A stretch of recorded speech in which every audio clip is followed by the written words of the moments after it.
Salut à toi et bienvenue sur Pickler Nation, moi c'est Dylan et on va voir ensemble quelques conseils pour améliorer son niveau au pickleball. C'est parti. Si tu es débutant et que tu as un petit peu du mal avec les règles ou avec des techniques de jeu, ne t'inquiète pas, sur Pickler Nation, on va te guider pas à pas pour que tu puisses améliorer ton niveau petit à petit, niveau après niveau.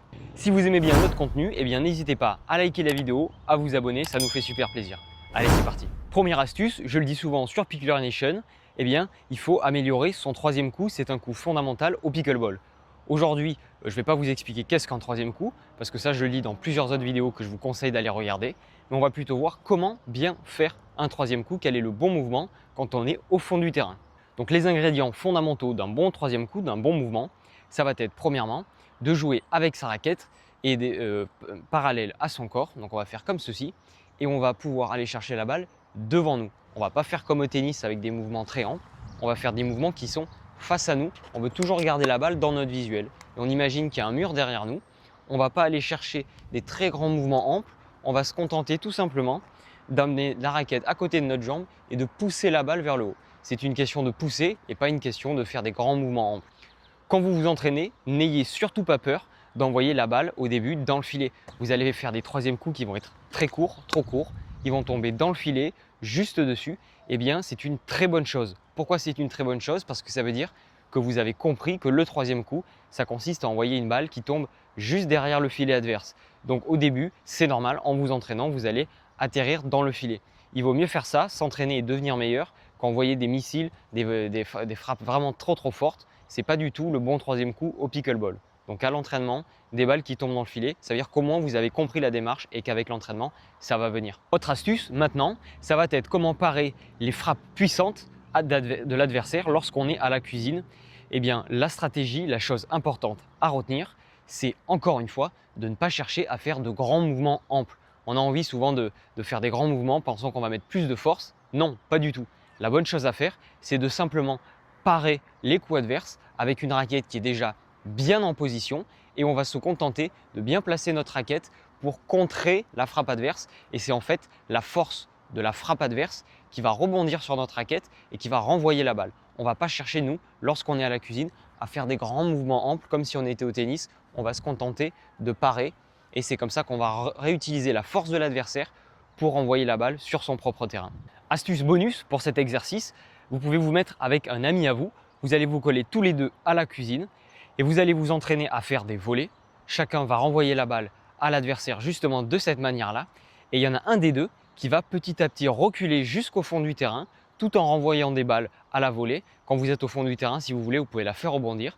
Et quand la personne qui recule touche le fond du terrain, elle va réavancer petit à petit. Et dès qu'elle arrive à la cuisine, c'est le coéquipier qui à son tour commence à reculer petit à petit. Et ça, c'est un super exercice pour travailler la volée, mais aussi les frappes en fond de court. Et vous allez faire tout ça en mouvement, c'est un super exercice. Astuce suivante, le service. C'est un des coups fondamentaux au pickleball comme dans tous les sports. C'est là qu'on engage la partie. Donc automatiquement, si on commence bien, on part avec un bon avantage. Si on commence mal, tout de suite, on est désavantagé et c'est un gros fardeau pour continuer la partie.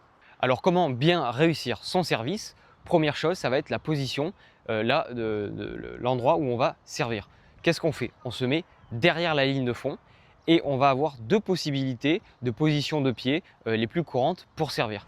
Premièrement, on va être vraiment face à l'adversaire, les deux pieds parallèles, et on va choisir de servir à la cuillère avec notre main forte. Deuxième possibilité, ce qu'on va faire, c'est qu'on va être plutôt sur le côté face à l'adversaire, on va être perpendiculaire à lui et on va faire le même mouvement mais en étant perpendiculaire. Ça, c'est plutôt une question de choix. Moi, je préfère être perpendiculaire plutôt que être face à l'adversaire, mais le mieux, c'est d'essayer. Deuxième astuce qui est très peu utilisée mais qui a un gros avantage au service, c'est de prendre son temps. Quand vous avez le service, c'est vous qui donnez le tempo, c'est vous qui lancez la partie. Si vous voyez que vous n'êtes pas prêt, que vous êtes trop proche de la ligne de service, que vous n'êtes pas à l'aise, que vous voulez reculer, vous pouvez prendre votre temps et faire le service qui vous convient. Souvent, on arrive, on veut envoyer très vite. Non, on peut prendre son temps, bien réfléchir, bien regarder l'adversaire. Et si on sent qu'on n'est pas dans la bonne position, on arrête et on se met dans la bonne position et ensuite on sert.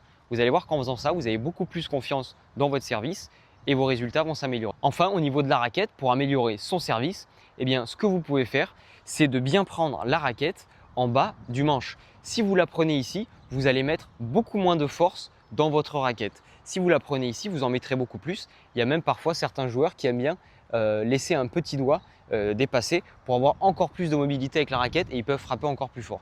Bon, ça c'est à vous d'essayer. Moi déjà, je vous conseille de mettre la raquette la main bien en bas du manche de la raquette. Vous allez pouvoir avoir plus de puissance dans vos frappes. Je vous dis, essayez, vous allez le voir de suite. Dès que vous êtes haut, vous perdez en force. Dès que vous avez la main plus basse, vous avez plus de puissance. Autre astuce maintenant, c'est ce qu'on appelle en anglais le split step.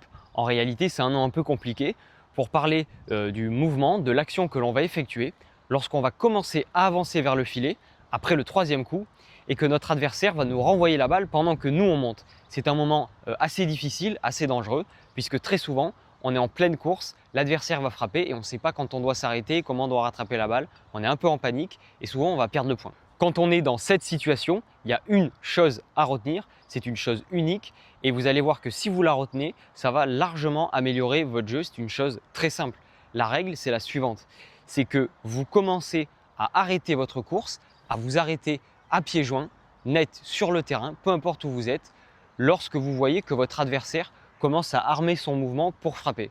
Ça, c'est le signal, c'est le déclencheur. Quand vous voyez que votre adversaire commence à armer le bras, c'est le bon timing, peu importe où vous êtes sur le terrain, pour vous arrêter à pieds joints et pour vous préparer à recevoir la frappe adverse. Si vous faites ça, en fait, vous allez remarquer que vous allez vous arrêter pile au bon moment. C'est juste le timing qu'il faut pour que l'adversaire arme son coup, frappe, que la balle arrive, et bien vous vous êtes arrêté juste avant et vous êtes prêt. Voilà, et bien j'espère que cette vidéo vous a plu, qu'elle va vous permettre de vous améliorer.